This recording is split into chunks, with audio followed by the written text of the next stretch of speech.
आशा जब अम्मी के घर थी तो उसे आदत थी कि वह 9 बजे जागती थी। उसे नाश्ता बनाना, घर के काम करना इतने नहीं आते थे। बस क्या हुआ, अचानक से रिश्ता आया।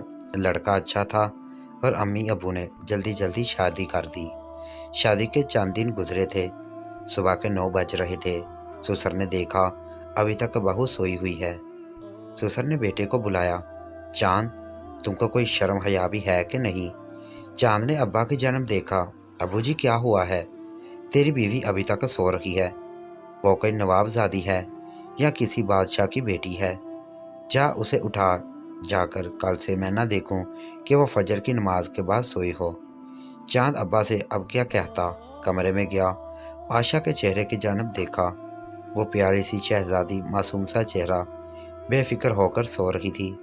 चांद ने आवाज़ दी, आयशा उठ जा मेरी शहजादी।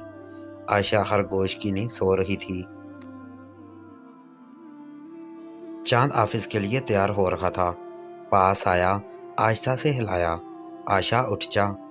आशा नींद में चिल्लाने लगी, अम्मी क्या है आपको, मुझे सोने दे। चांद जल्दी से आशा के मुंह पर हाथ रखा, और मेरी नूर जहां, अब्बा ने सुन लिया तो खैर नहीं होगी, उठ होश में आ। आशा ने आंख खोली, सामने चांद खड़ा था, टाई हाथ में पकड़े।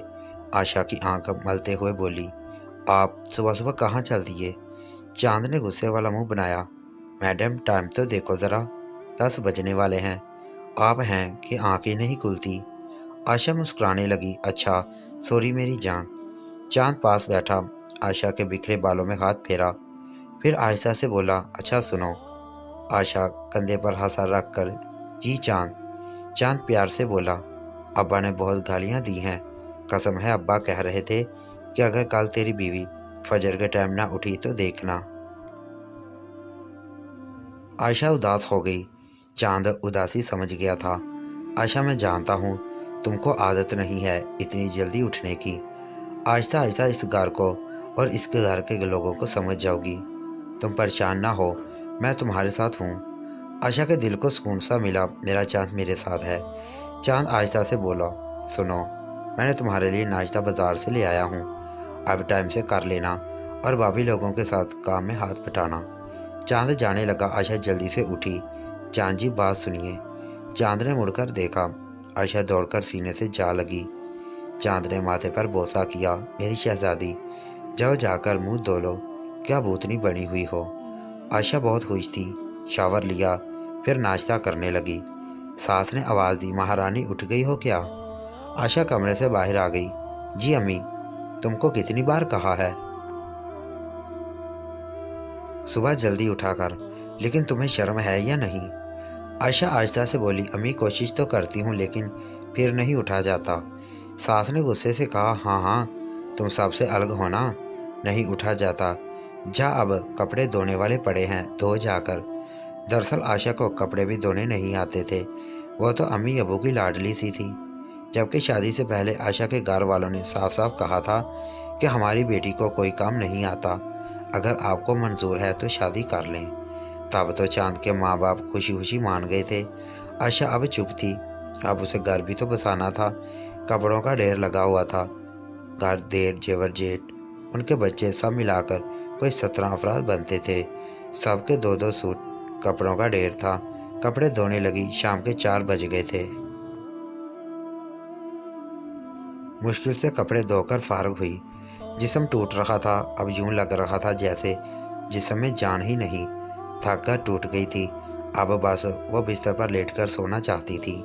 वो भी अभी लेटी ही थी कि ससुर ने आवाज़ दी, आशा कहाँ गई है? भाभी ने बताया वो अपने कमरे में है।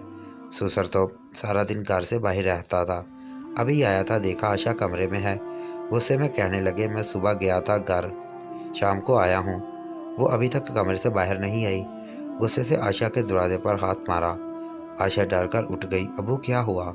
ससुर ने गालियां देना शुरू कर दी, तुम्हें क्या था कि घर को घर समझो और घर के कामकाज किया करो, जब देखो सुरही पाउडर लगाकर पड़ी रहती हो, ये शरीफ लड़कियों का काम नहीं, उठो अब मेरे लिए चाय बनाओ।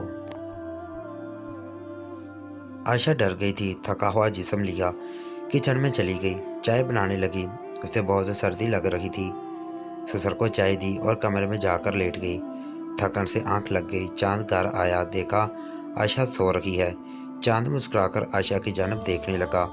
आशा के कपड़े गीले थे। आशा के चेहरे को हाथ लगाया। आशा को बहुत तेज बुखार हो चुका था। चांद जब कमरे से बाहर आया तो धुले कपड़ों को देखा। कोई 40 के करीब थे। चांद खामोश हो गया। भाभी से पूछा, भाभी कपड़े किसने धुलाई किए हैं? भाभी आयशा से बोली, तेरी बेगम ने। इसने कपड़े क्या धुलाई किए, जैसे बहुत काम कर दिया हो। इसे कहो कि अब बर्तन भी धोने हैं। आशा के माथे पे बोसा किया। आहिस्ता से आवाज दी, आशा उठो। आशा का सर दर्द से फट रहा था। आशा सर्दी से कांप रही थी। चांद ने जल्दी से आशा के कपड़े प्रेस किए, फिर आशा को चेंज करवाए। थकन से टूट चुकी थी। चांद प्यार से बोला, आशा जब तुम्हें कपड़े धोना नहीं आते तो तुमने क्यों धोए कपड़े? आशा मुस्कुराने लगी, मेरी जान कोई बात नहीं, इतना तो करना पड़ता है। चलो आशा, मैं आपको मेडिसिन ला दूं। आशा का हाथ थामा। डॉक्टर के पास जाने लगा तो सास ने आवाज़ दी, किधर जा रहे हो? इसको लेकर। चांद आयशा से बोला, अम्मी इसको बहुत तेज़ बुखार है, दवाई लेने जा रहा हूँ। सास ने गाली दी, इसको कैसे बुखार हो गया? चांद प्यार से बोला, अम्मी आपको ख्याल करना चाहिए था, मैं ये नहीं कहता आशा घर के काम ना करे, लेकिन आप भी तो जुल्म करती हैं। आपकी दूसरी भी 4 बहुएं हैं, सबको मिलकर काम करने का कहती, आप जानती हैं। आशा को इन सब कामों की आदत नहीं है, आहिस्ता आहिस्ता आदी हो जाएगी। इतना कहना था कि चांद की अम्मी गालियां देने लगी, काम वक्त, इसे काम ही तो सिखा रही हूँ, सारा काम दूसरी बहू करेंगी तो ये कब सीखेगी? और तू बीवी का गुलाम हो गया है, बगैर तो हो गया है। चांद ने आशा का हाथ पकड़ा और डॉक्टर के पास ले गया। 108 बुखार था, मेडिसिन ली। फिर चांद ने पूछा, खाना क्या था? आशा आहिस्ता से बोली, नहीं चांद, सारा दिन काम करती रही हूँ, टाइम नहीं मिला। चांद एक रेस्टोरेंट पर ले गया।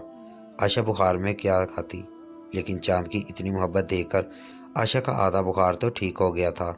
चांद ने आशा का हाथ थामा, प्यार से बोला, आशा उदास ना हुआ करो और अपना ख्याल रखा करो। मैं जानता हूँ मेरे अम्मी अबू गलत नहीं हैं, वो आपको समझ नहीं पा रहे, तुम सब्र रखो, मैं तुम्हारे साथ हूँ। आशा मुस्कुराने लगी, मेरी जान आप ही तो मेरी हिम्मत हो, आपको देकर ही तो हौसला मिलता है। टाइम काफ़ी हो गया था। जब चांद और आशा घर गए तो ससुर ने घर सर पे उठा लिया, तुम्हें शर्म नहीं आती, कहाँ गया हुआ था? चांद आयशा से बोला, अबू आशा की तबीयत ठीक नहीं थी, डॉक्टर के पास गया था, उसने खाना भी नहीं खाया था तो होटल चले गए। बाप ने जब होटल का नाम सुना तो आग बगोला हो गया।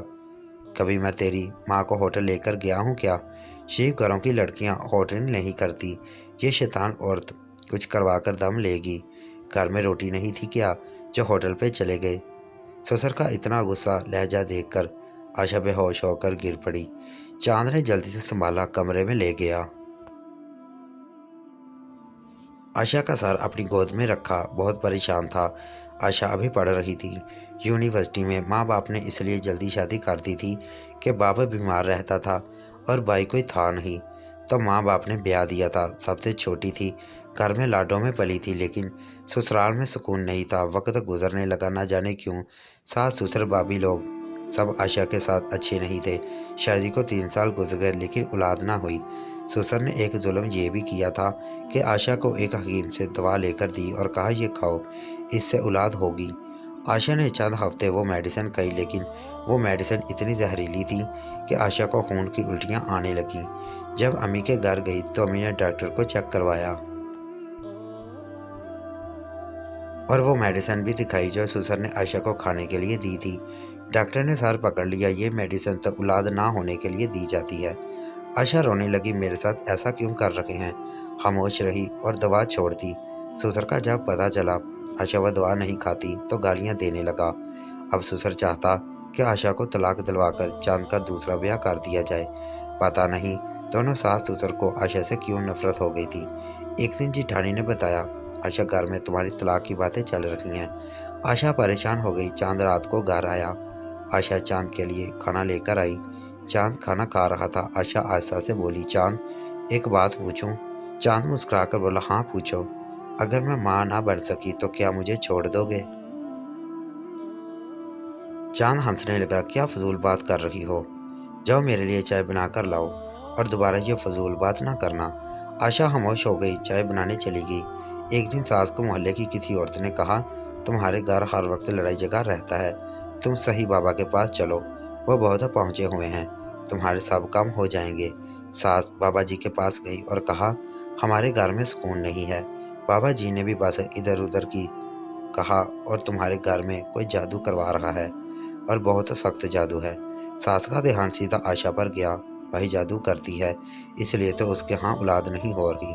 आशा अब सख्त लहजों से थक चुकी थी। सास ससुर ना ईद पे अम्मी के घर जाने देते, ना किसी दुख सुख में। चांद माँ बाप के सामने बेबस था, क्या करता। आज चांद जब वापस घर आया तो ससुर ने आवाज़ दी, चांद बात सुन, तुमसे ज़रूरी बात करनी है। चांद पास आकर बैठ गया। चांद के चारों भाई भाभियाँ माँ सब मौजूद थे। आशा अपने कमरे में बैठी टीवी देख रही थी। ससुर ने चांद से कहा, मैंने तुम्हारे लिए तेरी भाभी की छोटी बहन फ़ायदा का रिश्ता पक्का कर दिया है। मेरा ये फैसला है, तुम्हारी बीवी के हमारे साथ नहीं बनती, तुम आशा को तलाक दो और फ़ायदा से निकाह करो। चांद हैरान था, अबू ये क्या कह रहे हैं। बाप ने फैसला सुनाया, तुम्हारे पास दो ही रास्ते हैं, या तो आशा को तलाक दो और हमारे साथ रहो और जायदाद में हिस्सा लो, वरना इस घर से निकल जाओ। चांद चलाकर बोला, ये गलत कर रहे हैं आप। आशा आवाज़ सुनकर बाहर आई, देखा सब इकट्ठे बैठे थे। चांद ने पूछा, क्या मैं जान सकता हूँ बाहर क्या वजह है कि मैं आशा को तलाक दूँ। तो सास गाली देकर बोली, जादूगरनी है वो, इसलिए तो औलाद नहीं हो रही, वैसे भी वो हमारे साथ गुजारा नहीं कर सकती, हम उसे अपने साथ नहीं रखना चाहते। चांद आशा की जानब देखने लगा। आशा उदास बेबस खड़ी चांद के कदमों की जानब देखने लगी। चांद आयशा से बोला, अबू आशा का क्या कसूर है। बाप चिल्लाकर बोला, तुम तलाक दे रहे हो या नहीं। चांद खामोश हो गया। चांद ने पूछा, अगर मैं आशा को तलाक ना दूं तो। बाप ने गाली दी और कहा, आज से हमारे तुम्हारे साथ कोई रिश्ता नहीं है। चांद तड़प उठा, अब्बा जान ऐसा ना करें। अम्मी ऐसा क्यों कर रहे हैं आप। चांद ने सबके सामने हाथ जोड़े, ऐसा ना करें, आयशा बहुत अच्छी है, आप उसे एक मौका दें। बाप ने जायदाद के कागज निकाले और कहा, ये लो, मैं अभी ये घर और 50 एकड़ ज़मीन तुम्हारे नाम करता हूँ, आशा को तलाक दो और फ़ायदा से निकाह के लिए हाँ करो। चांद ने फ़ायदा की जानब देखा, मजबूर हो चुका था। एक तरफ माँ बाप और दूसरी जानब आयशा बेपना प्यार करने वाली बीवी थी। आयशा ज़मीन पर बैठ गई, खामोश थी, जिस्म कांप रहा था, क़यामत का मंजर था। चांद ने आयशा की तरफ देखकर हाथ छोड़े, आयशा की आंख से आंसू छलक गया। चांद आगे बढ़ा, बाप के हाथ से जायदाद के कागजात पकड़े और उनको फाड़ दिया। फिर मुस्कुराकर आशा का हाथ थामा और कहने लगा, अबू जान, मैं जानता हूँ आपने आशा को बांझपन की दवा दी थी। अम्मी ये भी मैं जानता हूँ, आपको आशा इसलिए अच्छी नहीं लगती कि वो पढ़ी लिखी है और वो हक सच की बात करती है, और ये भी पता है कि आप सही बाबा के पास जाकर रोई थी और उस बाबा ने कहा आपके घर जादू है और आपने आशा को जादूगरनी बना दिया, जबकि आशा 5 वक्त की नमाज अदा करती है। अम्मी बाकी आपकी 4 बहू आपके भाई की बेटियां हैं, आपकी अपनी हैं, इसलिए आपको उनकी बुराई नज़र नहीं आती, जबकि छोटी भाभी ने आपको कितनी बार गालियां भी दी हैं, ना जाने क्यों आपको आशा से ही इतनी नफरत है। अम्मी घर में सुकून आ जाएगा अगर आप इंसाफ कायम करें और अल्लाह पर यकीन रखें। आप मेरे माँ बाप हैं, मैं आपकी गुस्ताखी नहीं कर सकता, लेकिन बीवी के भी हकूक़ हैं। मैं सिर्फ इसलिए तलाक नहीं दे सकता कि आशा माँ नहीं बन सकी। अल्लाह ताला ने मेरे नसीब में खुदा लिखी होगी तो ज़रूर अता करेगा।